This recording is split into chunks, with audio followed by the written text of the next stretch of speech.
Et bonjour à toutes et à tous et bienvenue dans La Gonfle, le podcast qui somme bon le cuir, le podcast qui a encore un petit peu quand même la gueule de bois. On est plus d'un mois après l'élimination terrible contre l'Afrique du Sud en quart de finale.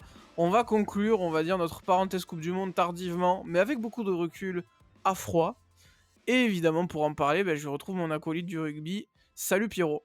Oui, bonsoir Simon, bonsoir à toutes et à tous. Ouais, c'est l'épisode qui était un peu le plus attendu, je pense, depuis qu'on a commencé le podcast, puisque on m'a demandé en privé énormément cet épisode et quand est-ce qu'il allait sortir, quand est-ce qu'on allait débriefer et apporter notre pierre à la critique justement du 15 de France et de la Coupe du Monde en général qui s'est déroulée le mois dernier maintenant. Ouais.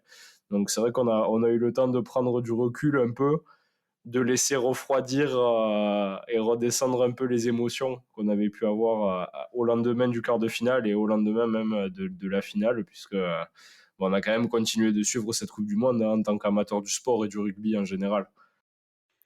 D'ailleurs, c'était pas totalement volontaire en vérité, d'attendre autant. Il y a eu un concours de circonstances, mais finalement, plus le temps est passé, plus je me suis dit que c'était intéressant d'attendre un peu, déjà pour la santé des oreilles et de la mère de Ben O'Keefe, dans un premier temps, mais aussi, voilà, prendre le temps de digérer et de faire quelque chose de constructif parce que, je sais pas toi, Pierre, du côté de Perpi, comment tu l'as vécu, mais moi, dans ma Camargue, si naturelle, sur mon canapé, je suis resté, 10 minutes et limite, ma compagne, pareil, sans rien dire, à regarder, face à moi dans le vide, à ne pas y croire. Un peu comme a raconté Romain Tamac, hein, sur RTL parce qu'il a été invité, dans la matinale. Cette impression de vide, de je pense que c'est ma première vraie désillusion rugbystique parce que je vais dire en 2011, je sais pas toi, j'étais effondré, mais j'étais jeune et au pire je me suis dit: «Bon, on va la gagner, on gagnera une autre fois». On était clairement pas bon, en plus on méritait pas de la gagner forcément, à part on méritait de gagner la finale, mais on méritait pas d'aller en finale. Et mais je sais pas toi Pierre, quel a été ton ressenti derrière, mais ouais, il y a un grand vide qui m'a traversé, j'ai eu l'impression en fait d'être déçu par l'OM. Bah, d'un côté, j'ai été déçu évidemment, mais les circonstances dans lesquelles j'ai regardé le match ont fait que c'était un peu particulier parce que je venais de m'enfiler 3 heures de route, hein. Juste avant, j'étais enrhumé, j'étais crevé clairement. C'était dimanche soir, je rentrais d'Avignon en voiture et, et on tombe sur ce match où on fait un super début de match. Donc là, jusque-là, tout va bien, tu vois, on se pète une bière tranquille. On oublie que demain, on doit aller bosser et tout, ça se passe super. Et puis, très très vite, justement, on tombe dans le cauchemar, puisque ça s'est passé de la pire des manières qu'on pouvait imaginer. Et à la fin du match, c'est presque un peu abasourdi. Il m'a fallu quelques temps pour vraiment bien intérioriser et comprendre ce qui venait de se passer. Parce que sur le moment, en fait, j'ai presque eu envie de rire tellement ça s'est mal passé, quoi. Comme si on était un peu dans le déni, tu vois. Face Ouais, à, face à... comme s'il y Et avait puis un après, scénario de film et que en fait c'était inéluctable, comme si, tu avais beau faire ce que tu voulais, en ouais, et fait puis c'était le sort, quoi. il y a aussi cette idée on a fait mentir tous les pseudo-observateurs et journalistes qui nous voyaient soulever le trophée William Webelis depuis des mois. Et qu'au final, on s'est fait prendre malgré tout par plus fort que nous. Parce que oui, on peut dire ce qu'on veut sur l'arbitrage, sur des choses qui ont été douteuses et que l'Afrique du Sud est pas non plus l'équipe du siècle. Hein. Mais sur ce match-là, ils ont été meilleurs que nous. Donc au final, c'est vrai qu'on l'a plutôt mal vécu. Mais plus le temps est... En fait, j'ai eu une réaction à chaud le lendemain où j'ai été très énervé, puisque j'ai repensé au match et je me suis refait le film dans ma tête. Et à ce moment-là, j'ai eu beaucoup de choses à dire. Ensuite, plus le temps est passé, plus j'ai pris du recul et j'ai compris qu'on n'avait pas forcément fait ce qu'il fallait sur ce match-là, qu'on avait justement les capacités, et c'est ce qu'on verra dans cette émission, de faire mieux. Et c'est positif justement, parce que bon, quand même, tu sors en quart de finale, si tu te dis que tu as fait tout ce qu'il fallait et que tu as fait tout ce que tu pouvais et que tu n'y es quand même pas arrivé, tu as juste à te foutre en l'air, quoi, concrètement. Là, il y a quand même beaucoup de choses sur lesquelles on a été moins bon que d'habitude et du positif à travailler pour l'avenir. Donc, oui, il y a une réaction et il y a de l'amertume. Après, il y a beaucoup de compréhension de ma part. Ben, on va détailler un peu tout ça, je suis assez d'accord sur le fait qu'on va pouvoir énumérer des points sur lesquels les Bleus pouvaient faire mieux. Mais ce qui a donc cristallisé, les débats, les médias, qu'ils soient français ou internationaux, parce que ça s'est aussi répercuté sur la demi-finale entre l'Angleterre et l'Afrique du Sud, remportée elle aussi d'1 point, comme la finale aussi face à la Nouvelle-Zélande, elle aussi, qui a surpris l'Irlande, ultra favorite également. Alors l'arbitrage, j'allais te poser la question parce que l'arbitrage est décisif. L'arbitrage est forcément décisif. Il est là pour trancher, donc de toute manière, et de laisser idéalement le jeu dans le légal. Alors, je pense pas te poser la question de: «Est-ce que l'arbitrage a fait basculer le match?» Parce que dans tous les cas, quand ça se joue à 1 point, bah, les décisions ont plus de poids. Maintenant, j'ai envie de te dire, est-ce que la défaite doit être, enfin, doit-on dire que la défaite est la conséquence de l'arbitrage uniquement? Ou en tout cas en termes de motif principal, ou justement, est-ce qu'on s'est pas plutôt planté sur des aspects du jeu, et qu'on peut finalement s'en prendre pas qu'à soi-même, mais qu'on n'a pas tout fait pour aller, plus loin? Moi, je pense que déjà, on s'est un peu fourvoyé contre l'Afrique du Sud, c'est-à-dire on n'a pas joué notre jeu pleinement tout le match. On a eu un très bon début de match où justement on a joué sur le chaos et sur des phases de jeu à plusieurs passes, ce qui fait notre force habituellement. Et ensuite, on s'est un peu enfermé dans un jeu à une passe qui est pas du tout en adéquation avec la philosophie de jeu qu'on peut avoir en tant qu'équipe de France et en tant que rugby français en général. Euh, Ensuite, c'est très difficile pour moi de gagner un match en se faisant prendre comme ça sur les ballons hauts. Forcément, quand t'attrapes pas les chandelles, c'est plus Bah, tu compliqué. puni, hein. Tu Ça puni permet à direct. l'adversaire de gagner 10 mètres facilement. Casser la ligne d'avantage comme ça, c'est gratuit. C'est des choses qui se travaillent à l'entraînement. Pourtant, bon, après, c'est sûr qu'en match, c'est toujours des situations uniques et différentes, mais c'est des choses qui peuvent se travailler et c'est des erreurs bêtes. Et ensuite, bon, il y a évidemment cette erreur, enfin, ce contre qu'il y a eu sur la transformation de Ramos qui peut te donner la victoire à la fin. Après, moi, je l'ai revu plein de fois, j'en ai discuté avec plein d'amis.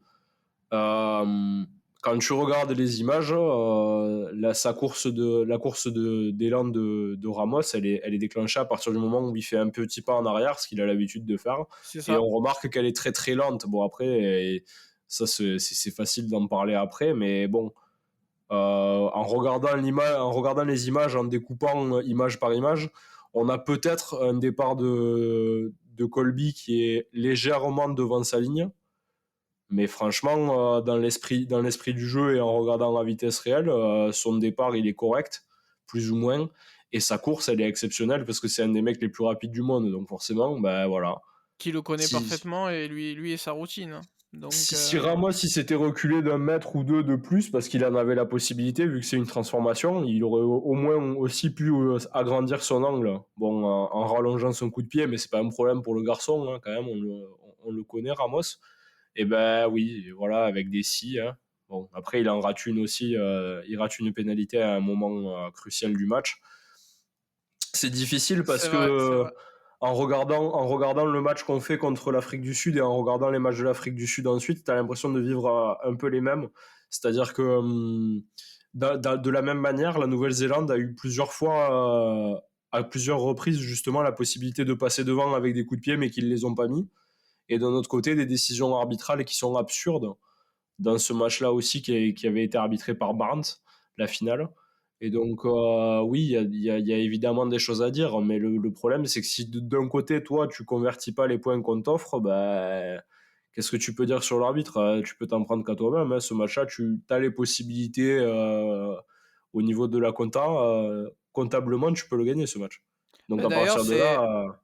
C'est ce qu'on mettait en clé du match du côté sud-africain, le fait que leur réussite au pied sur la compétition pour le moment était quand même, discutable et Pollard avait été rappelé suite à une blessure pour cela.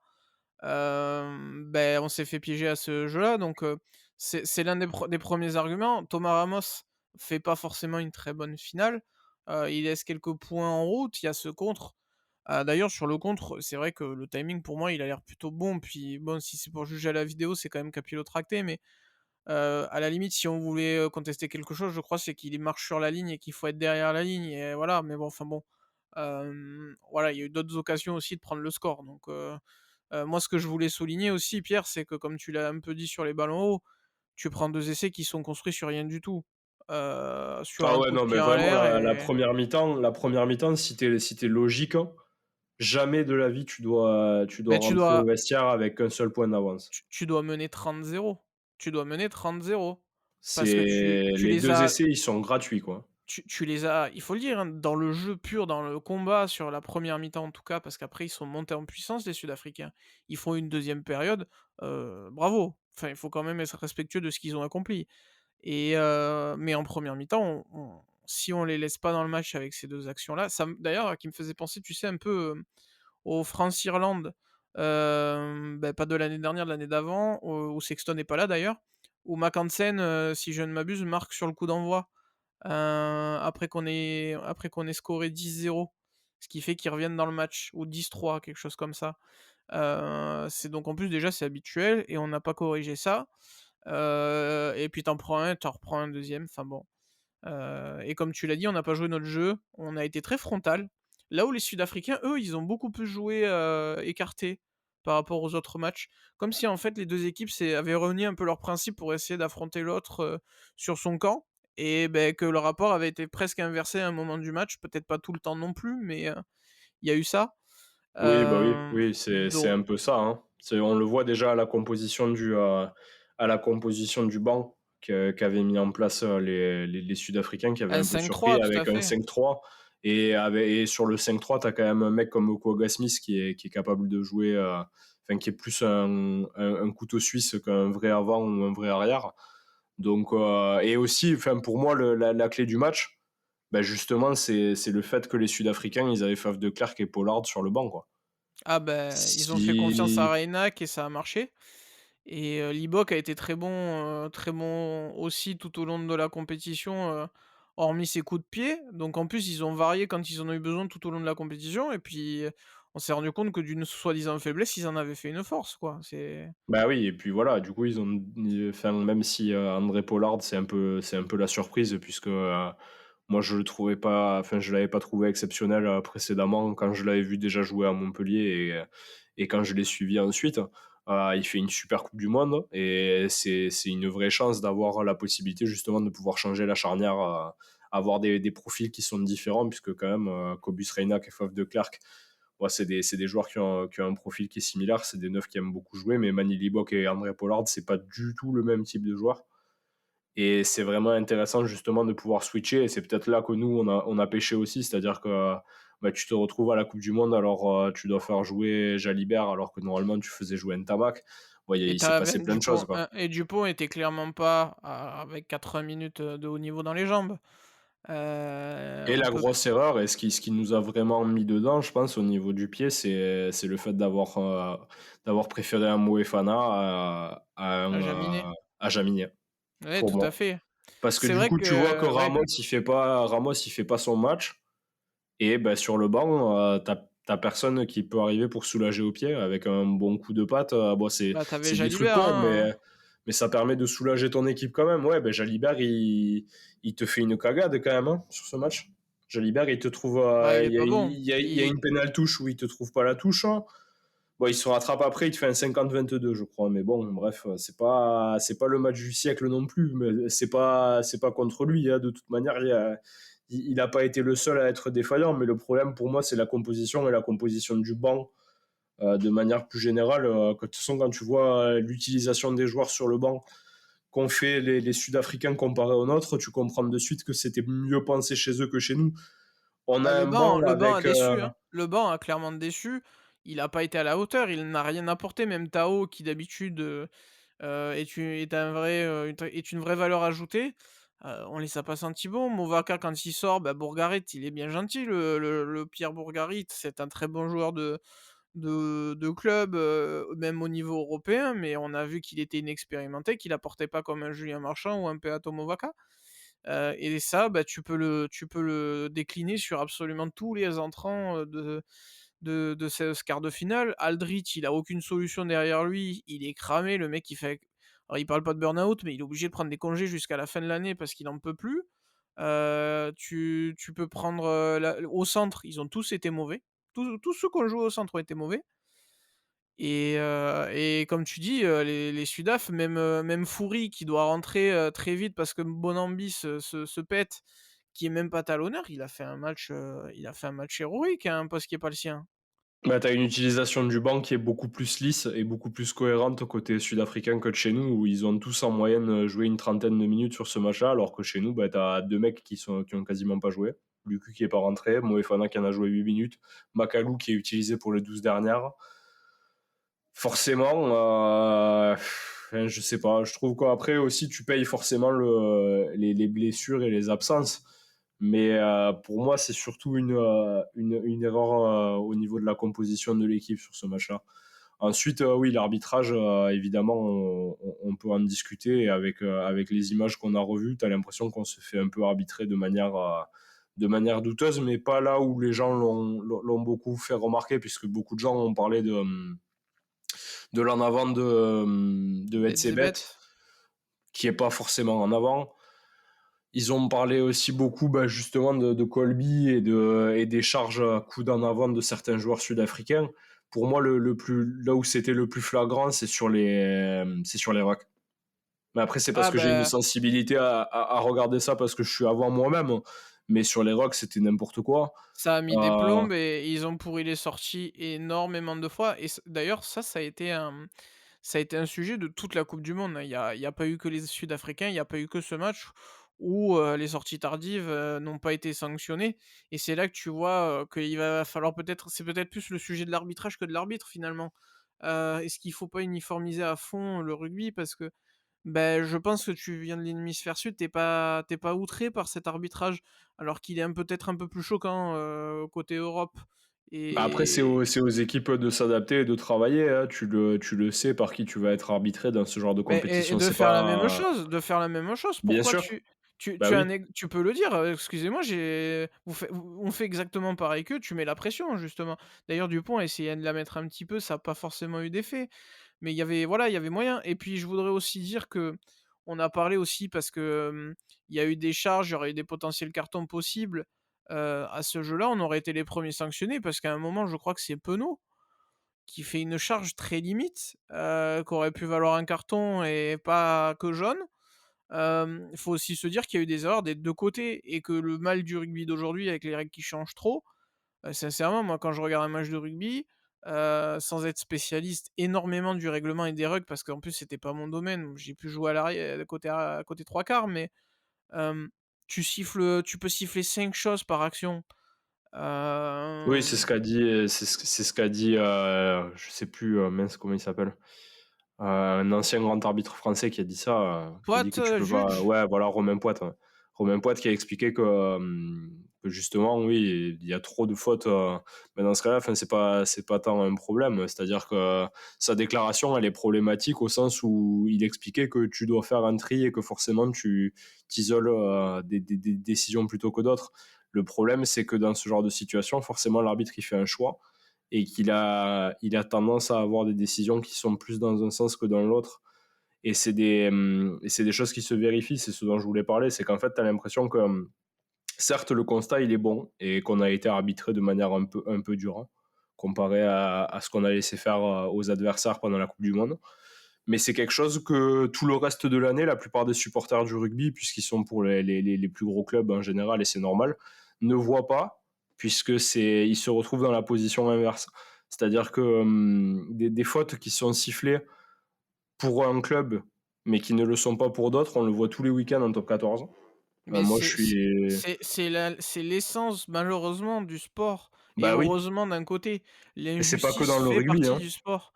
La main de Maradona au foot, le Mako qui est à la limite tout le temps en 2011 au point d'être un peu limite 95 où on se fait enfler pour des raisons géopolitiques.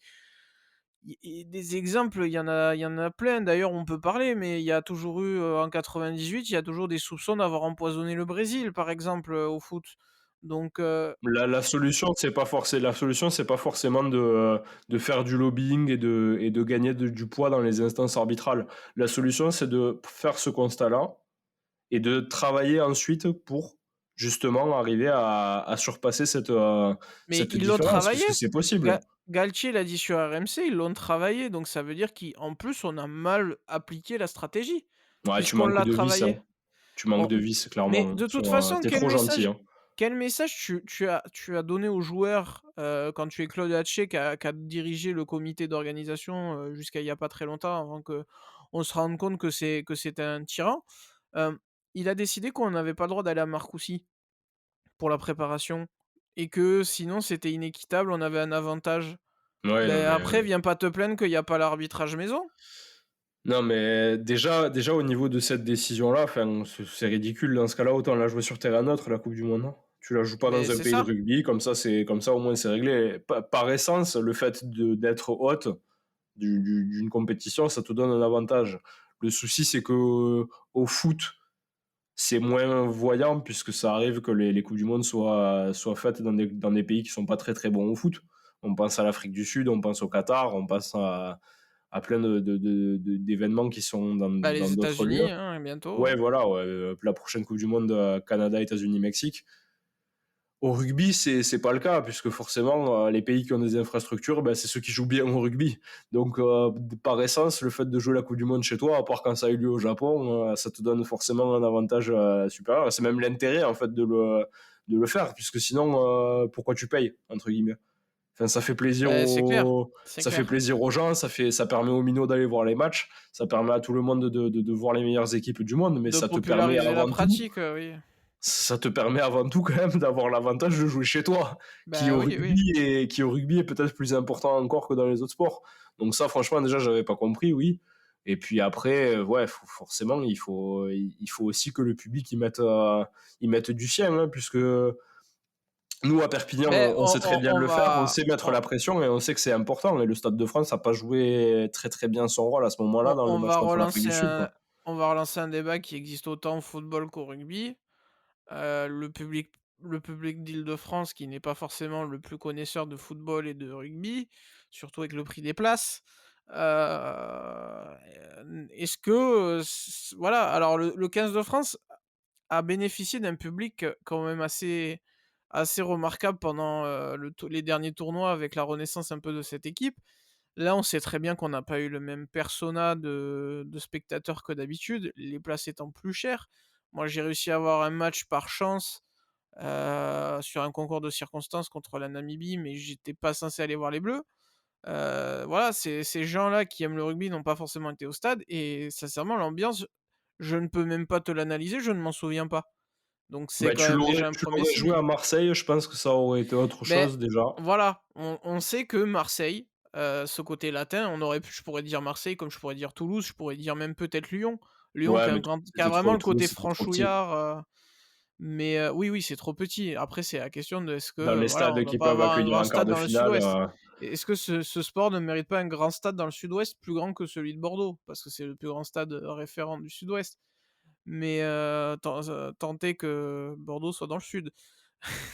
Mais bon, voilà, on peut pas se plaindre de pas avoir été arbitré, différemment, alors que, on n'a pas voulu avoir d'avantage. C'était un peu le ce que je voulais dire et Pierre, pour faire une transition, si tu fais la comparaison à il y a 4 ans où on s'arrête au même stade, on a quand même énormément progressé, on n'a pas du tout eu le même mandat et surtout on n'a pas construit sur 2019.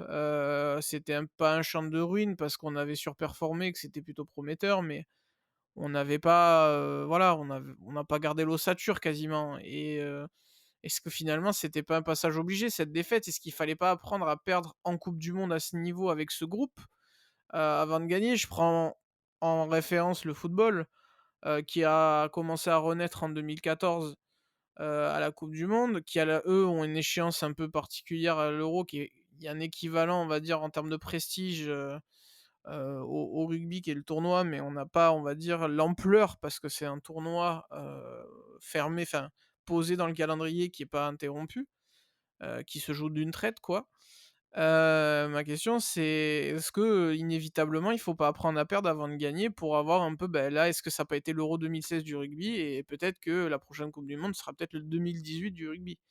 Bah, alors, j'avais une opinion sur la question puisqu'on avait préparé l'émission ensemble et qu'on avait, justement, un peu débroussaillé les sujets qui allaient être abordés. J'avais trouvé, oui, c'est savoir perdre, est-ce que c'est important? Je trouvais ça con puisqu'on, on parle, d'une équipe qui a déjà perdu en quart de finale et qui sait déjà ce que c'est, mais c'est pas du tout les mêmes Très scénarios très et peu le de même, joueurs avaient joué une coupe du monde, hein, il y a Dupont, Tamac, Ficou, oui, tu as beaucoup Marchand de nouveaux, peut-être? oui. Beaucoup de nouveaux et puis même, tu perds pas dans les mêmes conditions, hein. Très honnêtement, Tu prends pas un en rouge. 2019, tu dois absolument passer. C'est-à-dire qu'il y a rien de il y a rien qui justifie le fait qu'on ait perdu contre le Pays de Galles. On était meilleurs qu'eux, on aurait dû gagner ce match en temps normal. Bon, après, il fait une cagade, on perd là-dessus plus ou moins. Cette année, là où c'est plus difficile, et où je pense que donc c'est plus peut-être mentalement que c'est compliqué, c'est qu'on a perdu contre plus fort que nous. En tout cas les nations du Sud, On s'est fait avoir au à mental, la, au mental, à l'intelligence des grands événements, on a à l'expérience. oui, déjà à l'expérience, à la gestion, et puis c'était loyal, quoi, hein. Enfin, t'as perdu, voilà, hein. Il y a pas, pour moi, il y a aucun fait de jeu sur ce match où tu dis, bah, tu perds là-dessus. Ouais, non, c'est clair, Tu perds en 80 minutes, quoi. c'est clair. Ouais, il y a peut-être, Donc, est-ce que construire, oui, parce que donc ça te fait quand même un bon coup d'humilité dans la gueule et ça fait de mal à personne. Et forcément, moi, ça me fait plaisir d'un côté parce que ça me saoule quand je lis les médias parler de nous en nous mettant toujours sur un piédestal et en nous présentant comme un favori parce que moi, je suis un outsider de cœur. Être favori pour quoi que ce soit, ça m'intéresse pas parce que je trouve que c'est pas une position confortable et que tu as toujours la possibilité de passer pour un con parce que bah, si tu gagnes pas, si tu gagnes très bien, si t'étais le favori, donc voilà, c'était normal, mais par contre, si tu perds, t'es un con.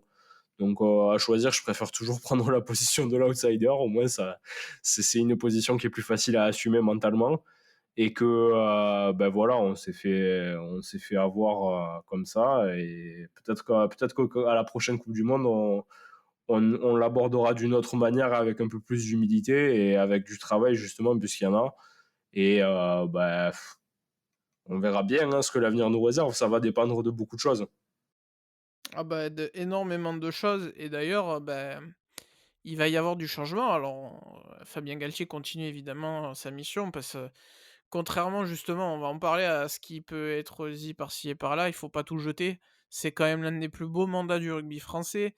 Tu tombes contre le champion en sortant et le champion derrière. Tu voilà, il y a quand même on a retrouvé de la sympathie pour cette équipe, elle nous fait plaisir à avoir joué. On a des talents générationnels qu'on n'a peut-être jamais eu ou en tout cas qui n'avaient pas le bagage à la fois technique, mental et on va dire la gagne en eux, en tout cas chez les bleus. On pourrait prendre l'exemple de moi, je pense à des Frédéric Michalak, hein, par exemple, qui représente parfaitement cet esprit-là et pourtant, on va y avoir donc des changements, toi tu connais très bien Patrick Arletas qui arrive de l'USAP, pour entraîner les 3/4 à la place de Laurent de Travers. Non, Laurent Labitte, excuse-moi. Ouais, Laurent Labitte, ouais, l'autre. C'est son binôme justement, l'autre il est au directeur du Racing. Je sais qu'il y a Guézal qui part aussi, au Stade Français si je ne m'abuse, qui va être Oui, ils remplacé sont partis. par je ne sais qui d'ailleurs, j'ai pas le nom en tête. C'est Laurent Sampere qui prend. C'est Laurent Sampéré, tout à fait, du Stade Ouais, Français, si je dis oui, pas de bêtises, il y a un justement. changement Ouais, poste pour poste. ouais, c'est ça. Donc il y a ça qui rentre en ligne de compte. On va forcément un petit peu changer des choses. On va garder la défense parce que Shawn Edwards reste, mais bah, Arletaz, il va proposer peut-être quelque chose il va être dans la continuité tout en apportant sa touche. D'ailleurs, je suis très curieux de voir ce qu'il a donné parce que vous, à la fin, l'année dernière, après des moments compliqués, quand vous avez commencé à prendre confiance en vous, il a quand même été en mesure de montrer, une équipe, bah, qui avait quand même du jeu, quoi et puis, on a vu quelques restes, contre Toulouse, vous avez quand même réussi à remonter et à marquer pas mal d'essais. Et donc il y a quand même quelques ajustements et pourtant, avec quand même, de l'optimisme malgré tout, faut rester optimiste, il y a quand même donc une réaction, il y a des ajustements et par contre, tu en as qui veulent tout balancer. Je parle de Richard Dourte notamment au Canal Rugby Club, qui commence à dire qu'avec ses datas, Galtier nous prend pour un con, des cons, qu'il nous enfume et cetera, parce qu'au final on n'est pas mieux que la Roumanie. Bon alors déjà, si tu Ouais, faut pas mieux que la abuser, hein. Roumanie, Faut pas hein, voilà. il y a 4 places d'écart dans le classement déjà de poule. Tu passes à un point de dire totalement l'inverse. Donc Non, mais le problème, c'est que le rugby, c'est un milieu qui est très petit comparé au foot et aux autres sports majeurs, où tout le monde se connaît et où tout le monde a tendance à avoir un ego surdimensionné, que ce soit sur la sphère publique comme au niveau de la sphère privée, comme ce qu'on peut être nous, par exemple. C'est-à-dire que t'as des mecs qui s'inventent sélectionneurs en regardant la télévision, en regardant le match à la télévision, et puis t'as ceux qui ont été joueurs et qui ont été entraîneurs avec plus ou moins de succès, mais qui pensent qu'ils sont meilleurs que tout le monde et qui méritent leur place sur le banc. Il faut pas faire de sensationnalisme non plus. On a fait des erreurs, il y a du travail, mais globalement, l'héritage du mandat du premier mandat Galtier, il est quand même très très bon. C'est-à-dire que l'an dernier, cette année, tu gagnes pas le tournoi Destination, mais bon, tout le monde sait très bien que c'est toi la meilleure équipe du Nord. L'an dernier, tu le gagnes. Tu arrives à la Coupe du Monde en étant favori. Il y a 4 ans, bah, personne n'y aurait cru. tu une série de victoires à domicile historiques, hein, aussi, il faut le dire. Ça fait combien de temps qu'on n'avait pas été aussi fort et 10 aussi ans, sûr de nous? 10 ans, Franchement, facilement 10 ans, facilement 10 ans et même pour aujourd'hui, moi moi, j'ai plus. presque de la peine, hein. J'ai presque de la peine qu'on change le staff puisque je trouvais que ça fonctionnait pas trop mal. Il y a quelques types. Genre, je pense peut-être à Giroud que Ouais, tout à fait. j'ai quelques trucs à lui reprocher, mais bon, encore une fois, moi, je prétends pas être un bon préparateur physique et un préparateur à la performance. Le staff, enfin Laurent Labitte, c'est un super entraîneur. Ghezal, pour l'instant, eux deux, ils ont réussi à insuffler un beau visage au Stade français, ce qui n'avait pas été le cas depuis quelques temps. Bon, ils ont joué que 2 matchs pour l'instant en tant qu'entraîneur de Ils sont l'équipe, mais malgré tout leaders et je pense que des consignes, de préparation avaient été données parce que, c'est quand même sa saison, donc je pense qu'il a quand même eu son mot à dire. là, ouais. Là, tu repars sur quelque chose d'inconnu avec Arletaz et Sampere, bon, qui sont deux coachs qu'on connaît quand même, hein, puisque Sampere, il a entraîné les avants du Stade français pendant 4 ans, et Arletaz, il a pris l'USAP, ça va faire 10 ans qu'il avait commencé à entraîner l'USAP. Donc bon, c'est des mecs qu'on a vus et qu'on a pu analyser.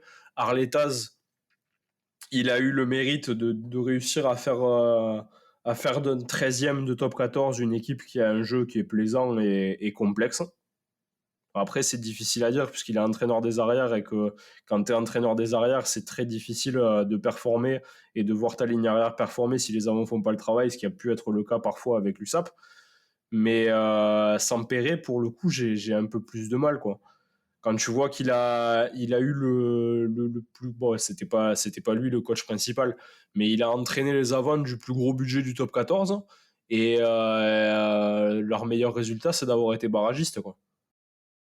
Ah bah, après, ça je suis tout à fait d'accord. Je vais te donner des contre-exemples, il y Franchement, je a comprends pas trop, quoi, hein. je peux te donner des contre-exemples. On a eu Patrice Lagisquet en équipe de France alors qu'il avait un pédigré très très, alléchant, qui a rien fait en équipe de France Oui. et qui, nous a enchantés avec le Portugal. Alors c'est pas du tout le même domaine, mais n'empêche que. Tu un Jean-Baptiste Hélicel qui a eu un début de carrière d'entraîneur des arrières assez compliqué. Il a quand même été couronné avec un titre de champion de France. Bon, au Stade Français, je pense qu'il y avait pas qu'une question de niveau. Parce que la preuve, hein, là, ils s'en sortent mieux. Certes, Guézal a sûrement pu donner des consignes, mais Sampere a donné un héritage aussi à cette équipe, d'un côté. Et puis, de toute façon, malgré tout, tu as quand même un projet de jeu qui est construit par l'entraîneur principal, faut pas l'oublier, enfin par le manager. Ça, faut quand même pas l'oublier. Au final, c'est quand même ses lignes directrices à lui, hein. Oui, oui, Heu, bien sûr. ça Ça fonctionne reste en le travail de Galtier, oui. voilà, donc déjà il y a tout ça. Il y a pas la même matière. On pourrait prendre des exemples, Guy Novès était très bon à Toulouse dans un concours dans lequel il était bon. Il aurait avoir eu un effectif en équipe de France qui était moins qualitatif dans un environnement qui était pas le sien. Il s'est rétamé. Est-ce que ça fait de Guy Novès une pipe? Bah non, avec ce que tu avais avec Toulouse, tu peux pas être une pipe. Mais c'était peut-être pas un profil d'équipe pour toi. À voir si Sampere va pas se retrouver dans un environnement qui lui est plus favorable. C'est une question, c'est pas une Oui, après, certitude. ce qu'on peut dire au niveau de positif par rapport à Sampere, c'est que c'est quand même lui-même un grand joueur avec beaucoup d'expérience et qui va Tout à pouvoir fait. justement apporter beaucoup aux joueurs sur le terrain. C'est-à-dire Oui, que, et c'est ça au qui final qu'on va demander à un entraîneur spécifique, hein, puisque justement, comme tu l'as dit, c'est le rôle de la tactique et de l'effectif, c'est plus celui de l'entraîneur principal que des entraîneurs spécifiques. Moi, ce qui me fait bizarre aussi et que je viens de penser que maintenant, c'est que Arletaz, depuis 2 ou 3 saisons à l'USAP, il était plus vraiment entraîneur des arrières. C'est-à-dire qu'il était passé vraiment. Il avait pris le rôle du dessus, puisque c'était David Marty qui avait pris ce rôle-là. Bon, après, Arletaz continuait, j'imagine, à tirer les ficelles derrière, puisque c'était son poste précédent.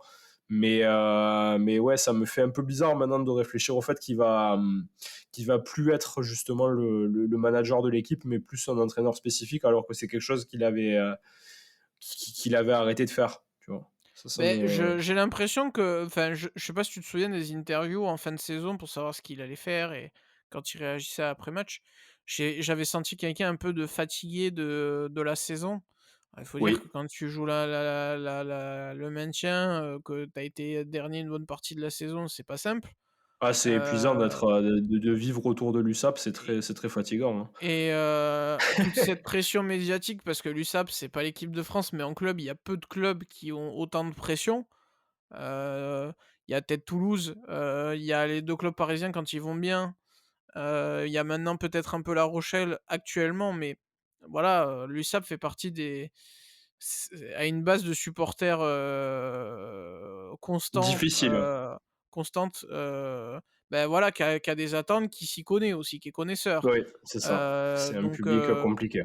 voilà, donc je pense aussi qu'il était fatigué et je sais pas si repasser un peu dans l'ombre, ça va pas lui faire du bien et c'est pas aussi ce qu'il souhaitait puisqu'il a déjà accepté le poste, donc ça veut dire qu'il était content. Hem et surtout, il va changer d'environnement où il passe de la cible du prédateur au prédateur. Parce qu'on va jouer la plupart des matchs comme prédateur, comme favori. Donc Oui, de la proie au prédateur, ouais, c'est ça que voilà, tu de veux la dire. proie. Je cherchais la proie, merci. Mais ouais, Et ouais, ouais, et puis l'avantage aussi, c'est que ça te permet de prendre du retrait puisque c'est quand même, une charge de travail qui est qui est énorme. plus justement du travail d'observation que du travail de coaching, quand tu es dans le staff des Bleus, et c'est là que ça va être plutôt intéressant justement pour lui, je pense, de beaucoup, se déplacer pour, scruter. Et C'est je ça. pense qu'il y a moyen de faire quelque chose puisque, je sais pas si c'était lui qui était responsable ou lui qui faisait un peu de scouting, sur son temps personnel, mais on a quand même une capacité à dénicher des joueurs à l'USAP Bah, qui quand tu était es en plutôt bas, il faut avoir intéressante. des idées, hein. Quand tu C'est es ça. quand tu es en bas, faut être astucieux, faut être intelligent, il faut voir les choses avant les autres. Donc c'est sûr que là-dessus, le monsieur peut aider et d'ailleurs, on le sait maintenant, c'est officiel, Antoine Dupont et probablement d'autres joueurs, on parle de Macalou, on parle de Penaud qui pourraient aller, se préparer pour les jeux olympiques. Il va falloir trouver, des remplaçants, soit sur la feuille de match, soit dans le groupe et c'est peut-être aussi le moment, Pierre, d'aller tester de nouvelles figures. Bah oui, de toute façon, Heu, enfin, tu as 4 ans, pour travailler, quoi. Tu as 4 ans pour tester plein de choses et il va y avoir cette ligue mondiale en plus, donc tu vas avoir des Tu as matchs, hein. 4 ans, le calendrier va être chamboulé, il risque d'être chargé. On a eu des joueurs fatigués, peut-être que Ntamak aussi, c'est la fatigue physique. Aldrit, il était cramé, Dupont, il a beaucoup joué. Hem, Sûrement que pour ces 4 ans-là, il va falloir évoluer avec plus de monde et surtout avoir des doublures qui peuvent faire plus que doublure. Je pense au poste donc de troisième ligne centre. Il va falloir décider qui va être la doublure de Dupont et son remplaçant, sur 2024. Hem, Ça va être très intéressant aussi de voir ça et en plus, je pense que tu as suivi, Jackie Lorenzetti suite à un conseil d'administration, je crois du directoire, enfin un conseil du directoire du Racing s'est exprimé et a dit que, clairement on avait atteint la limite de ce que les clubs avaient le droit de donner aux 15 de France et que étant donné que on n'a pas non plus les résultats qui étaient visés, il va peut-être falloir renégocier un petit peu ça. Est-ce que c'est pas aussi le moment de voir peut-être plus de talent? Faire un peu comme on fait sur les tournées d'été, comme on l'a vu en Australie notamment, on avait beaucoup de joueurs qui avaient changé, qui avaient pas connu l'équipe de France. Est-ce qu'on ne doit pas aussi se baser là-dessus, avoir des joueurs, on va dire qui, viennent les titulaires viennent surtout sur le tournoi, peut-être sur les matchs importants de Ligue mondiale, mais voilà, on a plein de champions du monde U20 de la dernière fois ou de cette fois-ci qui peuvent intégrer le groupe. Je pense à Gazzotti, il y a eu Biel Biarré, il y a eu Gaëton à la préparation qui va venir. Heu, Est-ce que Tuilagi on peut-être, hein. Possolo Tuilagi, c'est quasi certain qu'il va y aller, mais Afou va arriver. Alors ça, c'est un autre cas, mais il y a Afou qui arrive. Paul Coste, De Porter. Voilà, on a quand même de la matière, et enfin Baptiste Jonot aussi. Est-ce que c'est pas le moment de faire une revue d'effectifs? Parce que vaut mieux la faire maintenant que dans 3 ans. Bah, c'est sûr que là, de toute manière, ce que je trouve, intéressant, c'est qu'on a déjà plus ou moins fait tout ce qu'on voulait avec cette équipe. C'est-à-dire on l'a gagné le tournoi destination il y a pas longtemps, donc on n'a plus vraiment cette pression-là. Si, tu as toujours la volonté de gagner et d'être compétitif, mais clairement maintenant, il faut basculer dans l'objectif qui est d'être champion du monde. Oui, Puisqu'à un voilà. moment donné, cette année, on devait, c'était notre objectif et c'était ce qu'on voulait atteindre. On n'y est pas arrivé. Le tournoi destination, c'est bien joli, mais ça sert à rien de gagner le tournoi destination pendant 4 ans d'affilée si c'est pour se chier en quart de finale encore une fois, quoi. Oui, puis en Donc plus à un moment on donné, a il faut travailler sur deux choses. Soit on continue avec un groupe, parce que à part quelques mecs, on poursuit avec la même équipe et on peut continuer à travailler avec le même groupe qui va justement gagner en expérience. Et est-ce qu'on choisit justement de continuer à lui faire gagner de l'expérience au détriment du top 14, puisqu'on va avoir des mecs qui seront de plus en plus mobilisés et que ça ne pourra pas durer avec la compétition en club, ou ben, on prend le contre-pied de ça et justement on sécurise un groupe et on repart sur cette idée qu'on avait précédemment avec l'équipe de France A, par exemple, où tu avais sur les compétitions comme le tournoi de destination, tu envoyais la vraie équipe et sur les tournées et les trucs comme ça, tu envoyais une équipe avec des jeunes. Est-ce que justement on repartirait pas avec un groupe sécurisé, un groupe France solide avec les 15 ou les 23 cadres entre guillemets de la génération qui sont installés et en faisant tourner sur des occasions justement pour lancer des mecs comme Le Garec, Max Spring, enfin tout plein de joueurs, peut-être faire revenir Serein aussi qui je pense aurait mérité sa place avec du recul dans le groupe de la Coupe du Monde au vu de ses performances. C'est un choix, ça va être un choix politique, mais le problème c'est que on se rend compte que sur des années de Coupe du Monde, ça peut pas durer le modèle qu'on a actuellement avec le top 14 face à des équipes qui jouent aussi peu de matchs. J'ai vu un constat qui était hallucinant. C'était, je sais plus quel joueur des All Blacks. Je crois que Richie McCaw.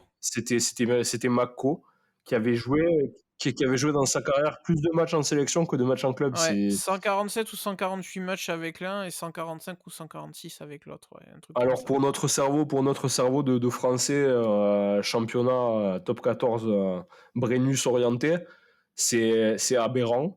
Mais d'un côté, il faut s'imaginer que c'est la réalité de la plupart des pays qu'on affronte dans le rugby mondial. C'est-à-dire qu'en Afrique du Sud, jusqu'à il y a très peu de temps, les mecs ils jouaient très peu de matchs chaque saison. Ils jouaient quelques matchs en Currie Cup, ils jouaient le Super Rugby, mais c'est que dalle, comparé au top 14. En Irlande, c'est pareil. En Écosse, Bah, c'était pareil. c'est un championnat qui a beaucoup moins d'importance ou à leurs yeux. C'est sûr Oui, que les clubs français veulent gagner et le Brennus et la coupe d'Europe parce que les 2 ont du prestige. Je dis pas que de gagner le United Rugby Championship n'a pas de valeur à leurs yeux, mais l'objectif, c'est la coupe d'Europe. bah, aujourd'hui, Heu, le top 14 est la raison du succès de l'équipe de France, mais c'est aussi la raison de ses problèmes. oui, tout à fait, tout à fait et puis moi, de toute façon, je suis pour une Europe qui doit peut-être se poser un peu les fesses, autour d'une table et se dire, pourquoi les 14 équipes de l'élite française, les 12 anglaises, et toutes les équipes de province, italo, irlando, écosso-galloises, et maintenant sud-africaines jouent les coupes d'Europe. Oui, Heu bah oui, non, il y a il mais y a il y a enfin, que il y a que il y a qu'au rugby où tu as une bêtise pareille. Tu dis bah, c'est au pour l'argent, hein. tu vas dire à la Ligue 1: «Bon allez 18 gars là, vous allez jouer la coupe d'Europe». Bon ils vont être contents, hein. Ils vont rigoler, hein. Ils vont se dire: «Mais qu'est-ce que c'est que cette blague?» Tu est-ce que toi tu imagines, juste 2 secondes, hein, on prend pas l'exemple de l'Olympique Lyonnais bien sûr, mais tu aurais imaginé à une époque Arles-Avignon, hein, qui était monté, c'était un exploit, ou même Laval s'ils confirment leur première place en Ligue 2, jouer une coupe d'Europe? Ça a aucun sens. Ça a Bah non. aucun sens. Pourquoi des enfin, on a en plus, on a eu la preuve pendant ce mandat que des joueurs d'équipes de bas de tableau de top 14 pouvaient fournir des joueurs. Là, Gaëton, OK, ils sont montés, là, ils sont bien, ils étaient en queue de peloton l'année dernière, il a intégré le groupe. Jaminet, il a été repéré dès la Pro D2. Jaminet, ouais, il a Heu, été repéré, ouais, et tu Pozzolo Tulagi qui a été repéré alors tu as qu'on Posolo était au plus Tuilagi bas. qui est à l'USAP, La Claya qui a été repéré à à l'époque à Oyonnax. Oyonnax. Ouais, non mais voilà, enfin, au bout d'un moment, tu peux déjà économiser la forme de certains joueurs. Tu sais très bien qu'au rugby, les équipes on va dire du 5 en bas peuvent fournir les équipes du 5 en haut à l'avenir parce que les mecs, marchent bien, plus le top 5 peut-être Pro D2. Heu, Économisons nos forces et en plus, ça donnerait tellement plus de prestige à jouer la coupe d'Europe parce qu'en France, on dit tout le temps: «On préfère le Brennus à la coupe d'Europe». Bien sûr, tu joues la coupe d'Europe quand tu es 7e des fois. Évidemment Oui, qu'elle c'est a pas de éclaté, ça valeur. sert à rien, hein, clairement, hein. Évidemment qu'elle a C'est de la puis c'est valeur. surtout que tu te fais, enfin, Non mais ouais, si c'est tu plus de chances de te faire châtier en coupe d'Europe qu'en top 14 en soi. et puis, même en réduisant le nombre en coupe d'Europe, en Champions Cup, enfin tu autant pour les Irlandais, les Anglais, les Français, les Écossais que les Gallois et même les Sud-Africains désormais, tu fais des économies de matchs, tu accumules moins de fatigue, tu as peut-être moins de matchs, mais ils ont plus de valeur. On sait que le coût de production au rugby, fait que, c'est pas forcément très intéressant d'avoir beaucoup de matchs et c'est pour ça que les chaînes avaient voulu le top 14. Ils aimeraient peut-être aller jusqu'à un top 10, mais ils vont dire pour le moment qu'un top 12 ça leur suffirait. Tu contentes tout le monde, tu gagnerais peut-être plus d'argent pour les clubs parce qu'en plus de ça, en plus ce qu'on dit nous, tu le sais, on en a parlé plein de fois, tu es pas obligé de réduire le nombre de joueurs, d'équipes, mais juste le nombre de matchs. Tu peux très bien Oui, faire un mais système de si ils poules, de feront pas ça. conférences. Ils feront pas ce système-là. Mais non, ils ont jamais de bonne idée au rugby, on le sait. Ils feront un Malheureusement, c'est système à 12 ou à 10, mais le problème, c'est il faut voir d'une autre manière. C'est-à-dire que tu peux pas d'un côté organiser de plus en plus de matchs internationaux avec le tournoi destination qui t'en fait 5 à jouer déjà chaque saison automatiquement. Les tournées en juin et en automne où tu as 3-4 matchs. Donc t'en prends 11 matchs.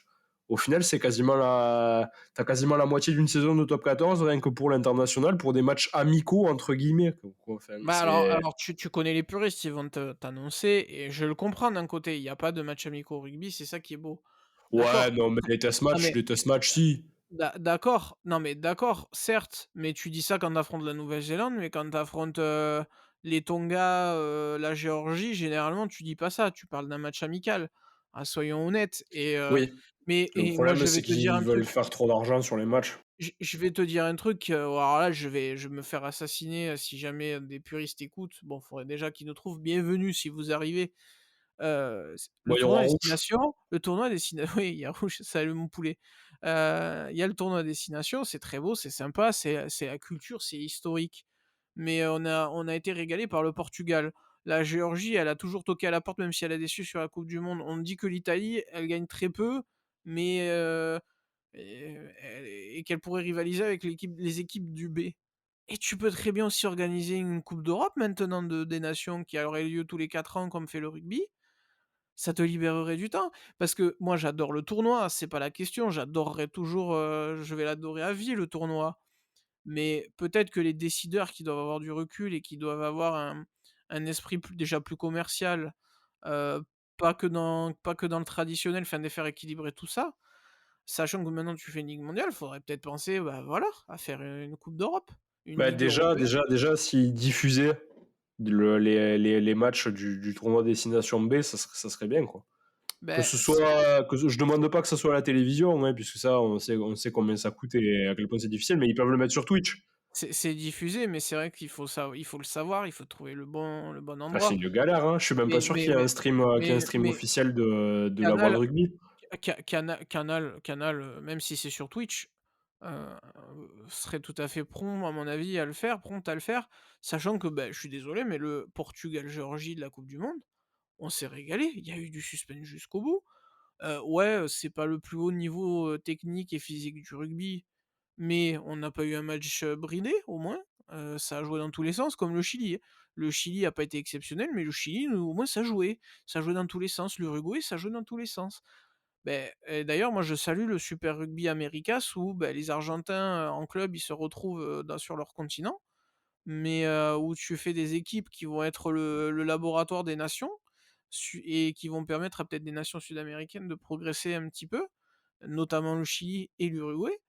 Ben il serait peut-être temps de se mettre à la page aussi un petit peu, tu vois? Enfin, Non, mais c'est cette culture-là qui s'est un peu perdue du rugby, c'est qu'en fait, à la base des bases, un amateur de rugby, il regarde pas forcément que des matchs de très haut niveau. C'est-à-dire que le rugby, avant tout, ça reste ce que tu peux voir, chez le di toi, le le dimanche à dimanche 15 heures à après-midi. côté de chez toi, ouais, bien sûr, ouais, ouais, Et on est donc là, c'est d'accord. sûr que tu t'enfiles des matchs de merde, hein, ça, faut être prêt, il faut s'accrocher, hein, il faut se mouiller la nuque. Mais d'un Beh, côté, aujourd'hui, si tu lucide quand tu regardes du rugby, on t'explique un peu comment est le rugby, on sait que c'est un sport que tu comprends pas quand tu arrives. Ben si tu es capable de regarder ça, c'est que tu es pas surexigeant, quoi. non, et puis Enfin, c'est très bien parce que cette coupe du monde, elle a montré aux gens qu'il y a pas forcément que les gros matchs qui sont intéressants et qu'au final, on n'est pas con de suivre autant la Pro D2 et on a raison de trouver ça plaisant puisque ça l'est, en fait. C'est pas bah, tout parce à qu'il y a fait. pas de non clinquant sur la pelouse ou qu'il y a pas de joueurs qui savent faire, des Chistera à tout va ou des 50-22, en voiture, en voilà, qui savent pas faire du jeu qui est plaisant. Et la vérité, c'est qu'aujourd'hui, il y a bon, ça change un petit peu puisque quand même, il y a autre chose qui est proposé en top 14, mais tu as des matchs de Pro D2 qui sont pas loin d'être plus séduisants que certains matchs de top 14. Et c'est pas idiot de le dire et c'est pas faux, hein. Et d'ailleurs, quand l'équipe de France, parce que c'est un peu le sujet à la base, remplace en Australie la plupart des joueurs et qu'on a une équipe, totalement remaniée, on a vibré, on a même gagné, on passe pas loin d'en gagner plusieurs et ça a pas choqué les gens, ça a été diffusé, ça a été apprécié, enfin donc on a la Bah oui, preuve que parce ça peut le que faire, donc ça reste le sport et que le rugby, en plus, a cet avantage-là sur le foot, que le rugby à niveau amateur et inférieur est quand même très intéressant à regarder comparé au foot où tu te fais sacrément chier quand c'est deux équipes de merde. beh, on va dire que la technique est enfin prend moins la place, la même importance en tout cas qu'au foot, donc c'est sûr. Bon après on peut en parler pendant 10 ans, mais voilà, c'était bien je trouve de Oui, d'avoir de cette parler déviation justement, et de ouais, de réfléchir à comment nous se former, comment aussi changer les bonnes choses et pas tout jeter parce qu'en plus il faut pas tout jeter, comme certains voulaient le faire et et que c'est peut-être en étant révolutionnaire parfois et parfois aller dans le mur, hein, parce que des fois tu te trompes, que, ben, un jour tu vas trouver la bonne idée qui va faire la différence. bah, la révolution, elle a eu lieu il y a 4 ans, hein. Beh, aujourd'hui, on est très conservateur, on fait des choix importants que quand on est au pied du mur et souvent c'est eux qui payent donc beh, voilà. C'est peut-être le message qu'on veut faire passer, on va dire ça. Oui, Donc bah, oui, je suis bon, complètement d'accord. écoute, bah, ça fait une belle analyse. On a perdu et on est en partie responsable. Est-ce qu'il faut non aussi pleurer? Pas beaucoup. Est-ce qu'il y a de l'espoir? Oui. Est-ce qu'il faut tout changer? Non. Est-ce qu'il faut changer un peu? Oui. Je trouve que c'est une belle analyse. Oui, Il y a rien de c'est plutôt modéré et centriste, hein. il y a rien de novateur, mais on est dans voilà, on est dans l'objectif pardon, on est à froid. C'était intéressant de tu vois, de prendre le temps, de d'attendre, parce De qu'on faire n'aurait ce pas eu un point-là, oui, débat, c'est finalement, c'était une bonne chose. bah, C'était, c il fallait sortir de la rage et du négatif, pour voir un alors, peu le c'est clair, positif qu'il pouvait y c'est avoir, clair. quoi. À part pour les clics, ça aurait pas été forcément, la l'idée la plus judicieuse. Ben, en tout cas, ça faisait plaisir de te retrouver et de pouvoir parler calmement de ça sans avoir envie de tout casser. Merci mon Pierrot, puis on va quand même suivre la saison, top 14 des coupes d'Europe, et 6 nations qui se profile, où il y a quand même pas mal de choses intéressantes, à dire avec un peu de surprise d'ailleurs, hein, pour le moment Bah, oui, oui, c'est clair, ouais. Ouais, non, et ça va être très bien à suivre, tout ce qui arrive, de toute manière, là, on a quand même, du positif, sportivement qui arrive, pas qu'en rugby. Il y a aussi les JO qui arrivent prochainement, avec du rugby aussi, hein, même si c'est du Seven et que moi je déteste ça personnellement, mais ça va être intéressant à suivre. qui est une belle introduction pour les non connaisseurs, je trouve, de l'essence un peu Oui, du rugby oui. de formation, on va dire. C'est une autre pratique. Je pense pas qu'elle a le potentiel du 15, mais elle a un charme. Elle a un charme et par contre l'ambiance est très sympathique à voir. C'est du Il y a rugby une vraie d'école de co culture, c'est ambiance, BDE, école de commerce un petit peu. c'est Les gens ça. sont déguisés, tout le monde est sous bière, c'est plutôt marrant, quoi. Voilà, déguisé à Hong Kong notamment, regardez des images du Sevens à Hong Kong qui est toujours assez chouette à observer. Et ben écoute, on va suivre ça avec attention. Le football va faire son retour.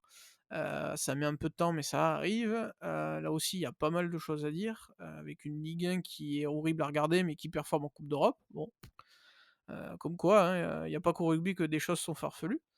Et bah, en attendant, bah, vous pouvez réécouter, voilà, le pré, Afrique du Sud et le post Afrique du Sud désormais, faire un peu l'analyse, voir si on est des clowns ou pas. Vous pouvez nous suivre sur les réseaux, voilà, on publie, quand les épisodes sortent.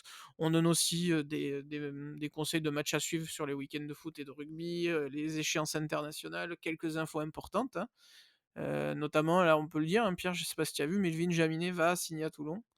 Ouais, Il va ça y se est, relancer, c'est fait, c'est annoncé, hein, c'est il va se annoncé. relancer dans son fief. Lui qui avait pas été conservé à l'époque, qui pensait arrêter le rugby professionnel et qui finalement, bah, prend une belle revanche et va Ouais, signer, ils ont cassé la tirelire à 500 000 €, on dit, pour faire revenir Melvin, chez lui. Je sais pas si c'est le move du siècle ou si c'est vraiment, une cagade, hein. pour Toulouse, c'est clairement le move du siècle, sachant que tu as Ramos et Capozzo, Ouais, mais c'est-à-dire que que Toulon, ils ont déjà sorti je sais pas combien pour prendre Colby, alors là, ils ressortent, 1 000 000, je crois que c'était aux alentours d'1 million d'euros. Donc ça, c'est des moves, franchement, heureusement qu'ils sont stables financièrement parce que, bah, il va falloir un beau retour sur investissement. Après, je pense que le garçon a tout à y gagner parce qu'il aurait très bien pu y arriver en vrai à Toulouse, mais il ouais, prenait des risques et je pense qu'il veut surtout s'assurer, l'aventure avec les Bleus, et pour ça, il faut jouer. et avoir de la confiance, voilà. Donc il faut jouer et puis voilà, je pense que dans l'affect, il doit être quand même heureux finalement de porter la tunique, rouge et noir, mais de Provence, donc du Var. Donc bon voilà, on poste des choses comme ça, donc n'hésitez pas et bah, Pierrot, merci encore d'être venu et puis à très vite. Bah, de rien, avec plaisir Simon, à très vite les gars. À très vite et puis, beh, continuez à regarder du sport, à faire du sport, vivez-le, dans les tribunes, sur le terrain, en salle de sport, même quand il fait, chaud ou froid. Voilà, couvrez-vous après les matchs, hein, Pierre? On se couvre quand on Ouais, sort ouais. et en attendant, soyez heureux, c'est le plus important. Ciao, ciao. Vous nous avez hâte.